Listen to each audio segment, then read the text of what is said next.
A graça e a paz do Senhor Jesus, amados, mais uma oportunidade de estarmos juntos, adorando e louvando ao nosso Deus, porque Ele é digno desse louvor e dessa adoração. Em momentos difíceis, em momentos de tribulação, nós temos que buscar conselho nos braços do nosso Deus, temos que achar descanso nele, e assim nós seremos bem-aventurados. Amém?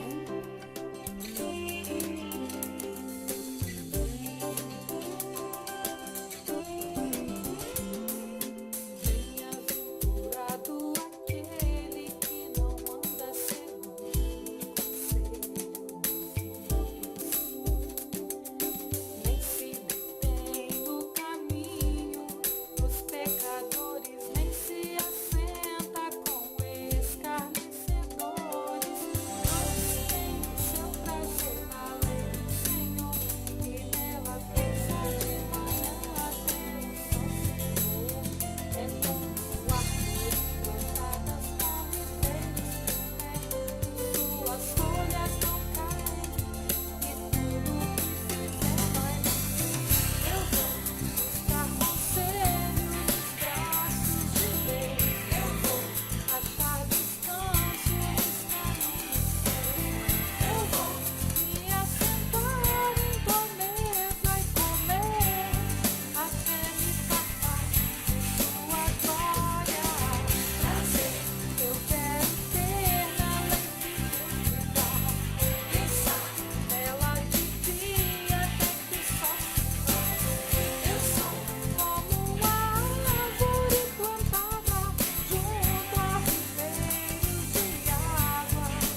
A graça e a paz do Senhor Jesus, amados.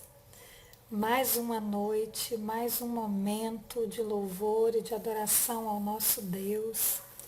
E hoje, de uma maneira especial, eu queria que você fizesse desse louvor a sua oração, o seu clamor, para que Deus viesse reinar em você. Que a forma de você pensar, de você falar, de você se relacionar com as pessoas, com o próximo, com o irmão, seja algo que agrade ao coração do nosso Deus, que Ele seja Senhor absoluto das nossas vidas, amém? Vamos dizer para Ele, para reinar sobre nós.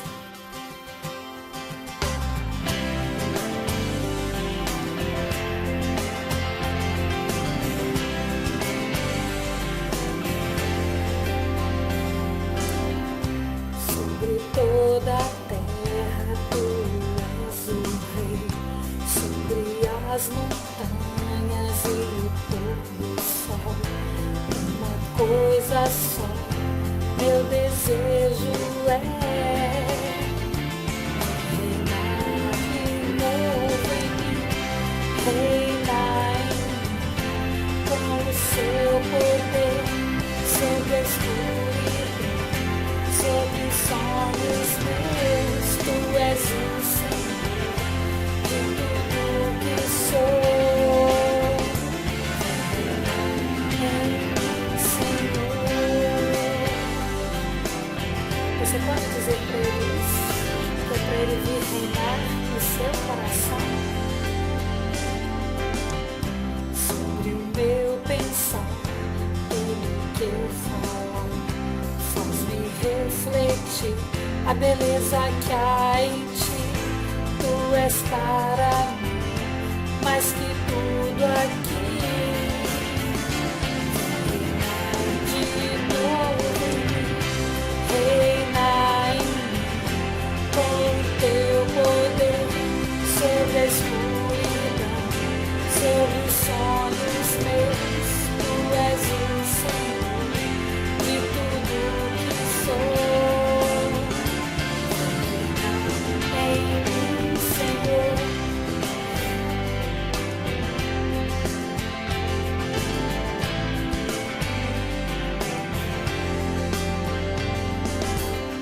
Sobre o meu pensar, tudo que eu falar, faz-me refletir a beleza que há em ti. Tu és para mim mais que tudo aqui. Reina de novo em mim, reina em mim, com o seu poder sobre a escuridão, sobre os sonhos meus. Tu és o Senhor de tudo que sou.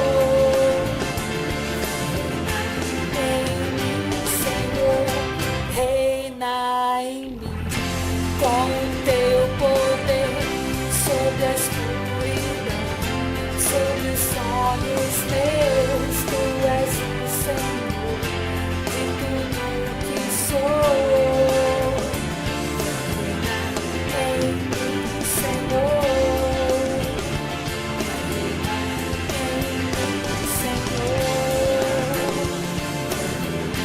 Reina em mim, Senhor.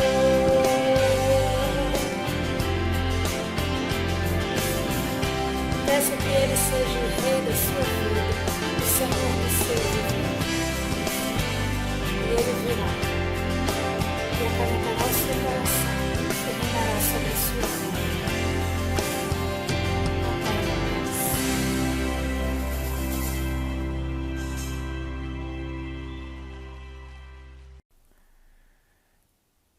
Graça e paz, queridos irmãos, você que está aí nos acompanhando, nos assistindo, ligadinho aí com a gente, que Deus abençoe a sua vida nessa hora em que vamos refletir acerca do maior evento da humanidade, quando o Senhor Jesus Cristo ressuscitou e venceu a morte.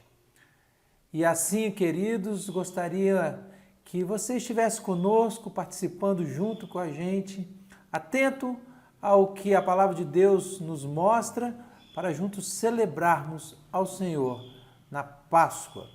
E para isso, nessa hora, eu quero convidar a você a abrir a palavra do Senhor que se encontra no Evangelho de Lucas, no capítulo de número 18, a partir do versículo de número 31. Quando vamos ler até o final, no versículo de número 43. A palavra de Deus nos diz assim: chamando os 12 para um lado, Jesus lhes disse: eis que subimos para Jerusalém, onde se cumprirá tudo o que está escrito por meio dos profetas a respeito do Filho do Homem. Ele será entregue aos gentios, que vão zombar dele, insultá-lo e cuspir nele. Depois de açoitá-lo, eles o matarão, mas ao terceiro dia ressuscitará. Eles, porém, não entenderam nada disso. O significado dessas palavras lhes era encoberto e eles não sabiam, do que Jesus estava falando. Aconteceu que quando Jesus se aproximava de Jericó, um cego estava sentado à beira do caminho pedindo esmolas. E ouvindo o barulho da multidão que passava, perguntou o que era aquilo. Anunciaram-lhe que Jesus, o Nazareno, estava passando. Então ele gritou: Jesus, filho de Davi, tenha compaixão de mim. E os que iam na frente o repreendiam para que ele se calasse. Mas ele gritava cada vez mais: filho de Davi, tem compaixão de mim. Jesus parou e mandou que trouxessem o cego.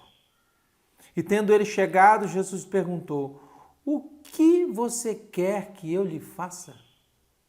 Ele respondeu: Senhor, que eu possa ver de novo. E Jesus lhe disse: pois então veja, a sua fé salvou você.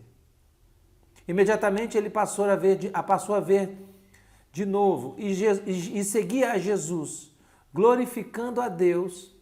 Também todo o povo, vendo isso, dava louvores a Deus. Te convido a fechar os seus olhos para orarmos juntos nessa hora. Pai querido, nós bendizemos o teu nome neste dia que os teus filhos separam para comemorar a Páscoa. E pedimos a Ti, ó Deus, que o Senhor nos abençoe. Pedimos ao Senhor que esse momento seja uma verdade em cada coração, mas não só no dia de hoje, mas em todos os dias do nosso viver. Nós Te louvamos e assim oramos no nome de Jesus. Amém. Pois bem, queridos irmãos, nós estamos aqui diante de um texto que eu quero refletir com os irmãos, fazendo aqui uma ligação entre a verdade, para entendermos a verdade de Jesus, a Páscoa e o que ela significa, e a abertura dos olhos do cego por ele e a fé que o salvou. Queridos irmãos, somente Deus pode abrir os olhos do homem para entender o plano de salvação que ele tem para a vida dos seres humanos. Nós dependemos de Deus para que os nossos olhos sejam abertos e entendamos as verdades espirituais. Aqui o Senhor Jesus chama os 12 e começa então a descrever tudo o que ia acontecer.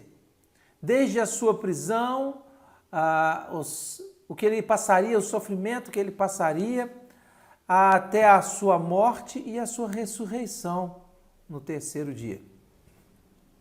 Ele explicou aqui tudo a respeito da profecia acerca do Filho do Homem.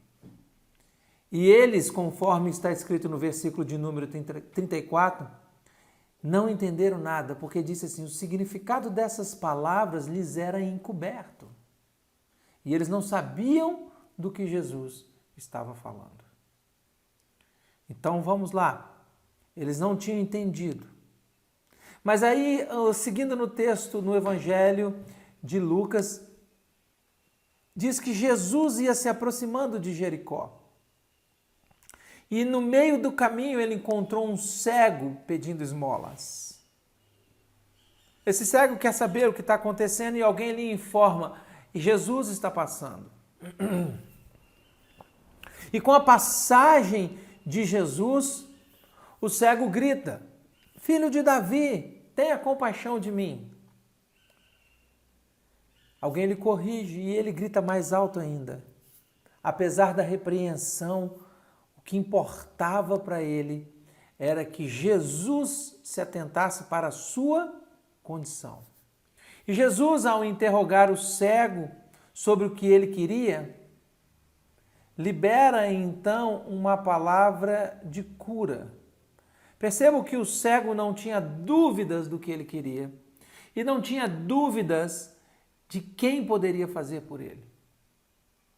Havia ali muitas pessoas, mas ao saber que Jesus estava passando, ele chama filho de Davi e põe a esperança, aposta todas as suas fichas, vamos assim dizer, naquele Cristo, no Jesus que estava passando, para que a condição dele fosse mudada, fosse transformada.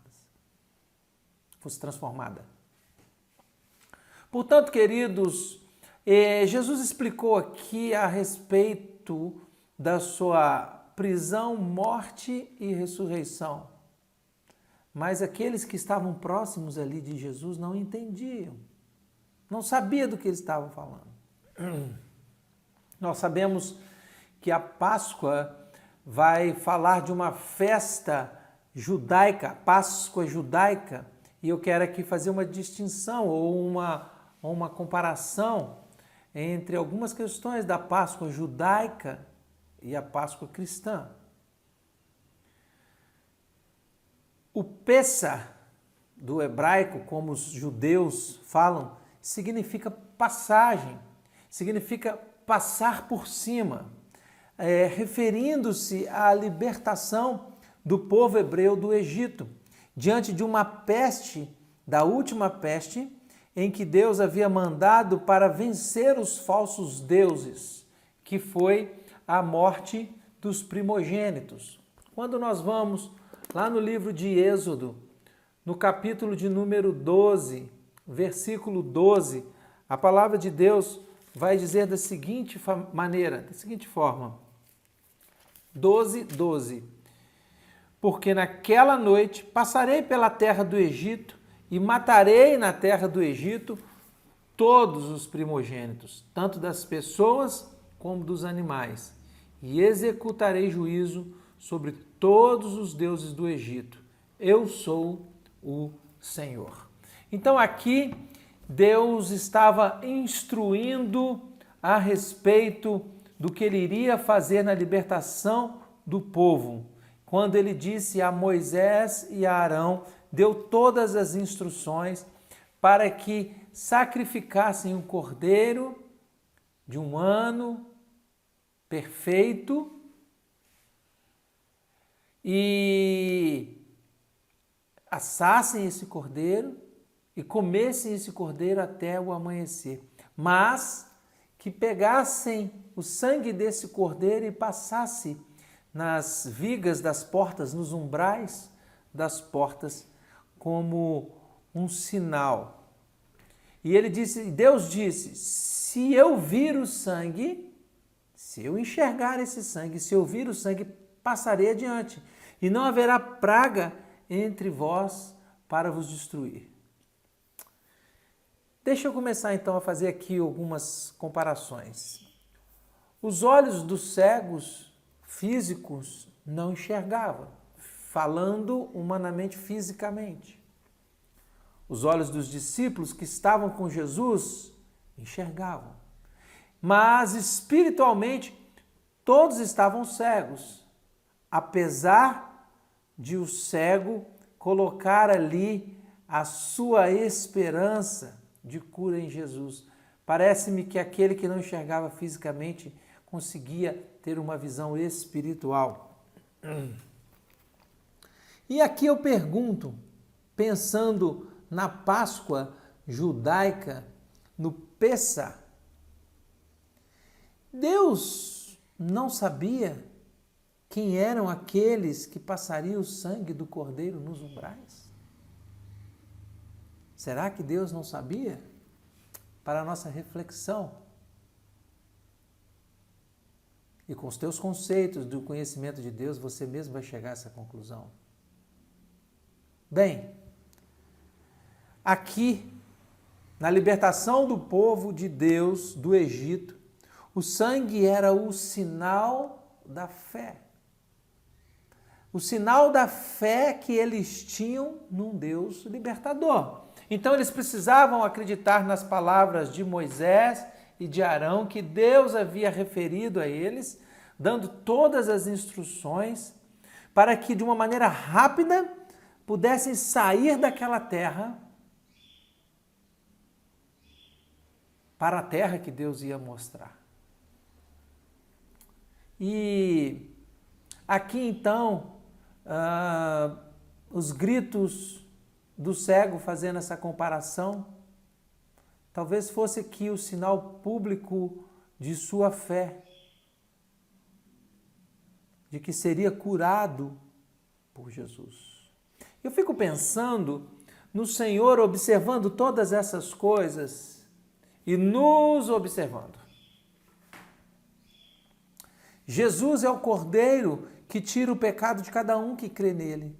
Jesus tem condições de tirar o pecado de todo mundo. Se a Páscoa judaica comemora a libertação desse povo como um estatuto eterno, em que depois eles não poderiam ter pães com fermento e celebrariam isso como um memorial, a Páscoa cristã fala da morte e da ressurreição de Jesus. O que os seus discípulos não haviam entendido e ainda mais não haviam crido. Que coisa fantástica, né? Andavam com Jesus e não estavam entendendo a mensagem e o que Jesus queria.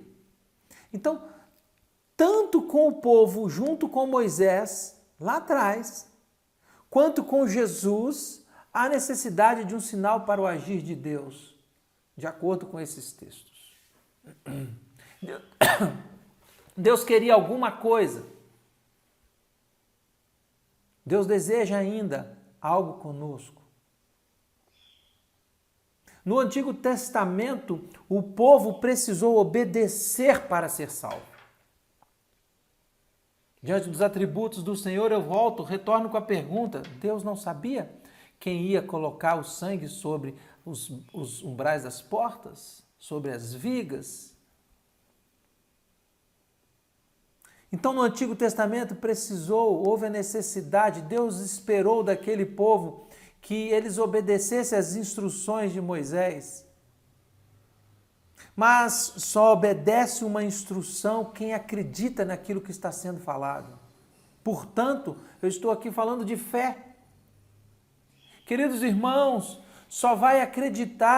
alguém só vai acreditar em algo que você disser se houver ali algum tipo de credibilidade interior por parte daquele que ouve a mensagem.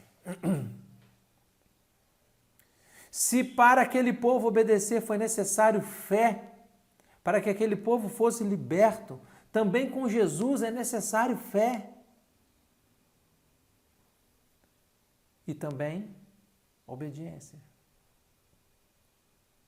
Fé e obediência fazem com que nós experimentemos o reino do Senhor. A fé do cego fez com que os seus olhos fossem abertos e Jesus disse: a sua fé te salvou.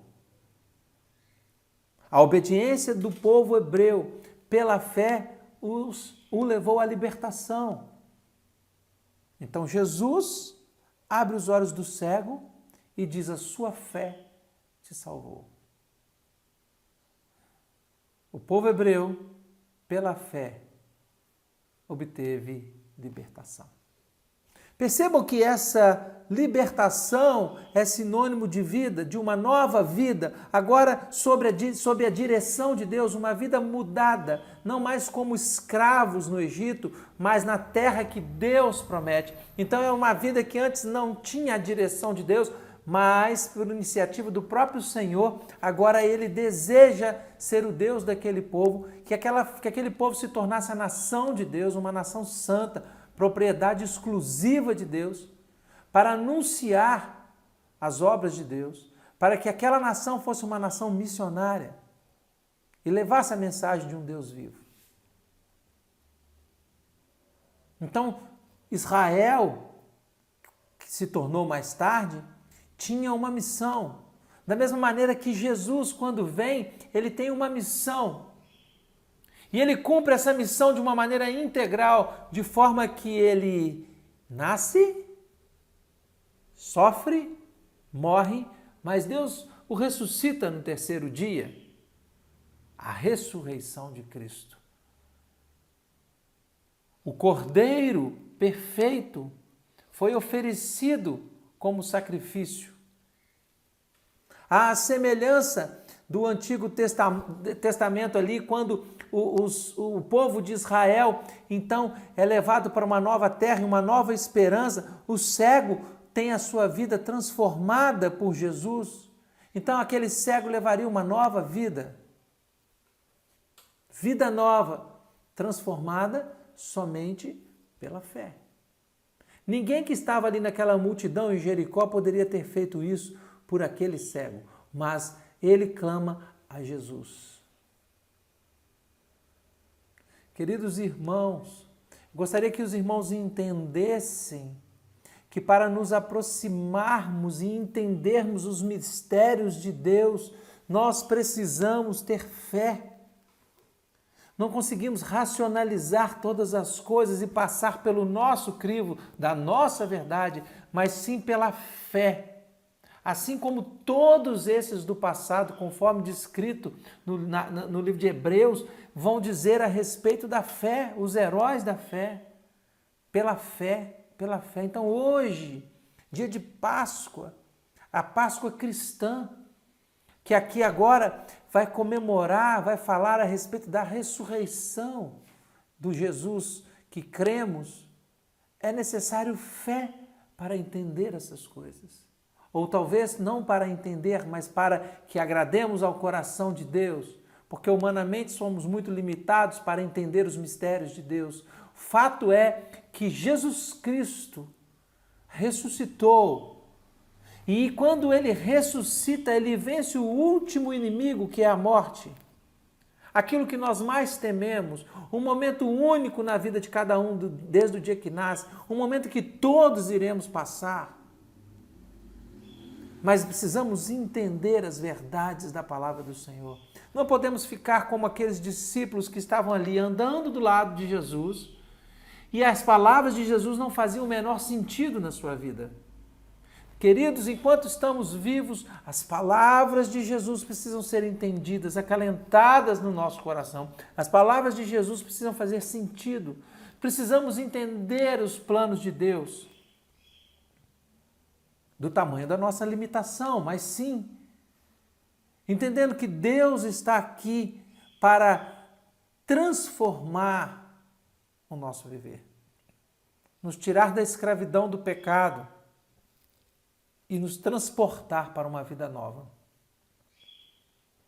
Nos transportar para o reino do seu amor. Queridos irmãos, hoje é um dia que foi levantado para proclamarmos a festa da Páscoa, da ressurreição, da morte e ressurreição de Jesus. Entretanto, isso precisa ser vivo em nós, no entendimento de que Cristo morreu por nós, mas ele venceu a morte, e porque ele ressuscitou, nós temos esperança. Nós temos esperança. Pensando nesse contexto, o que há em comum aqui, apesar de maneiras diferentes de Deus se manifestar, é a fé que nos salva. Muitas vezes Jesus operava um milagre e diz: a tua fé te salvou. E ele dizia: vai e não faça isso mais, não peques mais. Então o maior pecado que existe, pensando nos artigos de fé, diante desses textos, é o pecado da incredulidade. quando não acreditamos no poder de Deus, quando não acreditamos que Ele ressuscitou, quando não acreditamos que esse será o nosso destino, aqueles que estão em Cristo, participam dos sofrimentos de Cristo, participam da morte e também da ressurreição de Cristo. Como você tem visto o sacrifício de Jesus? Como você tem ensinado aos seus filhos a respeito da ressurreição de Jesus? Que não é um evento comercial, mas o verdadeiro sentido disso, o verdadeiro sentido bíblico das palavras de Jesus. Eu confesso que hoje para nós é mais fácil entendermos com a Escritura pronta, a revelação de Deus pronta. Mas aqueles discípulos não entenderam. Por outro lado, eles estavam vendo ali, fisicamente, com os olhos físicos do corpo e vendo tudo que Jesus estava fazendo. Ora, qual seria a sua reação? Vendo os milagres, os prodígios de Jesus? Pela fé, queridos. Pela fé adentramos no reino de Deus. Pela fé nos aproximamos de Jesus, nos aproximamos dele. Somente pela fé. Mas até mesmo essa fé, nós dependemos de Deus. Por isso que eu sempre falo a respeito do nosso coração, um coração que se abre para as questões do reino, um coração que se abre para o Senhor. Portanto, em tempo de comemoração da Páscoa cristã, fazendo alusão à Páscoa judaica, da libertação do povo, Jesus é aquele que pode nos libertar. Nos libertar do pecado, mas nos libertar da sentença de morte. Uma vida nova, uma vida transformada pela fé em Cristo. Talvez para alguns, ou para muitos, Jesus possa ser um mito. Alguns nem acreditam que ele veio nessa terra. Outros tantos só atribuem a Jesus uma passagem humana. Jesus foi um profeta. Jesus era o profeta mais profundo que existiu das verdades de Deus. Não. Jesus é muito mais que isso. Jesus é muito mais do que um profeta, do que um homem. Jesus não é somente um espírito evoluído. Jesus é o próprio Deus encarnado. E somente Ele poderia passar pelo que passou, se doando naquela cruz por amor dos homens. O próprio Deus foi em busca do homem perdido. E Jesus estava consciente da sua missão e jamais fugiu à sua responsabilidade. Entretanto, nessa hora, se aqueles que acham que Jesus é um mito ou distorcem a figura de Jesus, é porque não creem, falta-lhes fé. Mas a fé é um dom de Deus para aqueles que têm coração para crer. Quando Deus olha para nós e abre os nossos olhos, não físicos, carnais, mas olhos espirituais, para compreender as verdades do reino, as verdades espirituais celestes, as verdades que somente Cristo pode nos trazer. Não com olhos físicos, mas com olhos da fé. Talvez a ressurreição seja algo absurdo, algo irreal também para muitos. Se o próprio Cristo o é para aqueles que não creem, imagine falar em ressurreição. Imaginem falar em salvação de alma por Jesus. Não parece fazer sentido nenhum. Mas para nós que cremos, para nós que somos chamados por Deus com os nossos olhos abertos, somos privilegiados diante de tamanha salvação, diante de tamanho livramento, diante de uma vida antes sem esperança para uma vida nova, transformada pela ação de Deus. A sua vida foi transformada pela ação de Deus? Sim, pastor, sim, minha vida foi transformada, graças a Deus. Viva então uma vida transformada. Viva de modo digno do Evangelho, e o modo digno do Evangelho é um modo, como eu disse aqui, de obediência, de observação dos princípios do reino. Não se deixe ser contaminado, colocando em xeque, em dúvida, os valores do reino ou o que Jesus fez na cruz. Entretanto, essa aceitação pela fé só pode ser realidade na nossa vida através de Jesus. Quando Deus abre os nossos olhos da fé, quando Deus abre os nossos olhos espirituais, estamos aptos para crer e aprender a respeito das verdades do seu reino, através de Cristo, o nosso único Senhor e Salvador.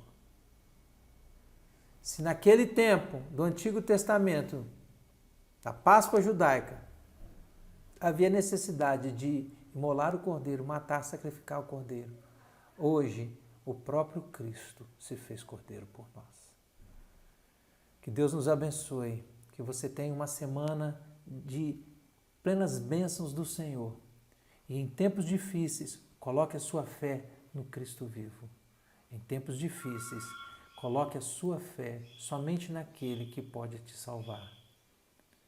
Em nome de Jesus. Quero orar por você nessa hora. Pai, nós bendizemos ao Senhor quando mais uma vez nos colocamos diante de Ti. Que a ressurreição de Cristo seja uma realidade na nossa vida e em todos os dias do nosso viver. Nós Te bendizemos e agradecemos por tudo e assim oramos em nome de Jesus. Amém. Uma semana abençoadíssima para você. Não deixe de orar ao Senhor e clamar pela salvação que vem dele, pelo livramento, porque o mal tem que sair em nome de Jesus. Quando obedecemos a Ele, cremos nele e poderemos ver a ação dele no nosso meio. Em nome de Jesus. Amém.